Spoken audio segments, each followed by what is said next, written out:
Tanong, ano ba yung part of the body that attracts you first sa ibang tao, Gerald? Ayan. Of course, yung eyes. Ay, Yung mata. eyes. Yeah, Oo. mata. Oo. Oo. May bang Kasi 'di ba specific pagka ones? Oo. Ayun, go. sorry? May specifications ba ng mata? Malapad na mata, maliit na mata, blue na mata, brown na mata? Do you have any specifications sa mga mata?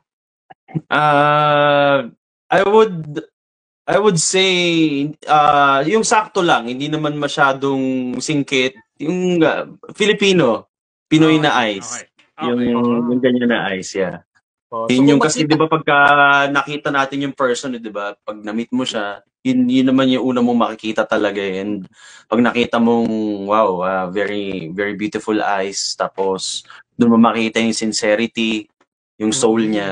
Ayun. oh, oh, the eyes are the windows of the soul, mga kamarkada. So kung magkita-kita kayo ni Yes. Gerald Santos, kailangan makahilamos kayo, mga kamarkada, lalo ngayong umaga, ha? Kasi baka may mga Baka, muta pa kayo, mga kamarkada, baka may morning nag-message. glory. Oo, Oo. totoo yan. O kaya, go. Oh, may tips na kami para sa mga fans ni Gerald Santos. O tingnan natin sa ating pangalawa na scenario, Gerald. Let's go.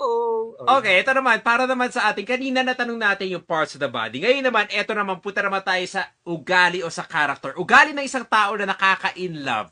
mm-mm. Ugali. Uh,